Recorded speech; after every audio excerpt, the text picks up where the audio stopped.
What is capital letter? Capital letter, big letter, লেটারকে big letter বা upper case লেটারও বলা হয়, অথবা শুধু ক্যাপিটাল লেটার, আর সেগুলো হলো এবিসি।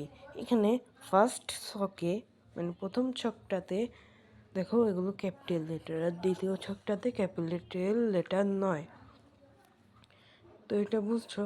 এবার নেক্সট ফটোর যদি আমরা একটু দেখি কখন ক্যাপিটাল লেটার ব্যবহার করবে। বাক্যের প্রথম অক্ষরটি বড় হাতের ক্যাপিটাল লেটার হবে, যেমন the mouse is nice, come here অর্থ আমি, এই অর্থ অর্থ আমি, এই সর্বদা ক্যাপিটাল লেটার হবে। আই অ্যাম 8 years old, এটা তো শুরুতে, কিন্তু যদি আমরা বলি তোয়াল and I are good friend, তাহলে এখানে দেখো মাঝখানেও যদি থাকে আই, তাহলে সেটা প্রত্যেক সময় ক্যাপিটাল লেটার হবে। যেমন মানুষের নামেও ক্যাপিটাল লেটার হয় প্রথম অক্ষর, যেমন সালাম, করিম, মাছাবি ইত্যাদি। তারপর যে কোনো স্থানের নামের শুরুতে ক্যাপিটাল লেটার হবে, যেমন ন্যাশনাল মিউজিয়াম, বাংলাদেশ, লন্ডন ইত্যাদি। যে কোনো উৎসবের নাম, মেলার নাম ইত্যাদি নামের পূর্বে সব ক্ষেত্রে আমরা কি ব্যবহার করব? Capital letter. যেমন Eid ul Fitr, labour day, mother's day ইত্যাদি। এবার হোয়াট ইজ নাউন? এবার আমরা শিখব নাউন কাকে বলে। যে ওয়ার্ড দ্বারা কোনো কিছুর নাম প্রকাশ করা হয় তাকেই নাউন বলে। আমাদের চোখের সামনে যা দেখি সেগুলোর নামকেই নাউন বলে। এটি দ্বারা কোনো ব্যক্তি, বস্তু, প্রাণী, ঘটনা ইত্যাদির নাম বোঝায়, যেমন আলী, মাদার, রোজ, হাউস ইত্যাদি। এগুলো কিন্তু নাউন, মানে প্রত্যেক কোনো ব্যক্তি, বস্তু বা প্রাণীর যে কোনো নামকে নাউন বলে। আবার আমরা নাউনকে কিন্তু আমরা দুই ভাগে ভাগ করতে পারি, ঠিক আছে? ওটা আমরা পরে দেখছি, আগে আমরা কিছু এক্সাম্পল নিয়ে নিই। Fatema is a good student, বা Fatema is a good girl, মানে ফাতেমা।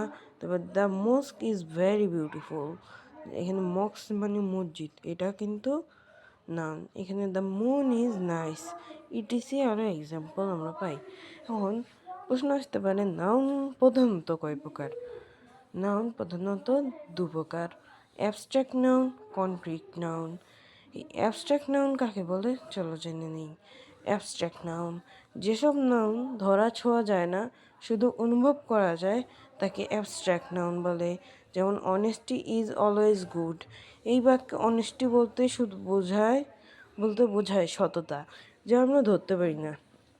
আবার ধরো আমরা এখানে অনেস্টি হলো অ্যাবস্ট্রাক্ট নাউন। আবার ধরো আমরা বলতে পারি কাইন্ডনেস, এখানে কাইন্ডনেস নাই, হি অলওয়েজ ট্রাইং কাইন্ডনেস, ঠিক আছে? Kindness is the good policy, এখানে অ্যাবস্ট্রাক্ট নাউন কোনটা? অবশ্যই কাইন্ডনেস।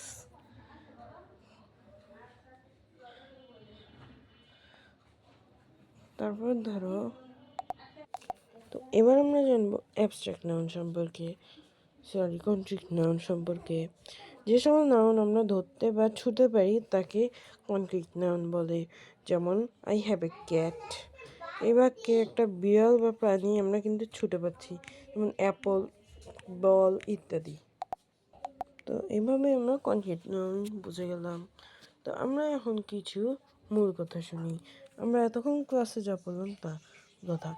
বাক্যের শুরুতে ক্যাপিটাল লেটার হবে, মানুষের নামের শুরুতে ক্যাপিটাল লেটার হবে, স্থানের নামের শুরুতে ক্যাপিটাল লেটার হবে, উৎসব, দিন, মাসের নাম ক্যাপিটাল লেটার হবে।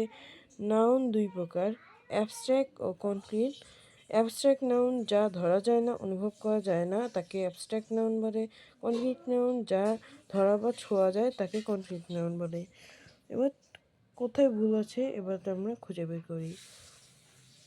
এখানে দেখো দিস ইজ হাসান, এখানে কোনো ভুল নেই, কারণ এখানে সবই ঠিক আছে।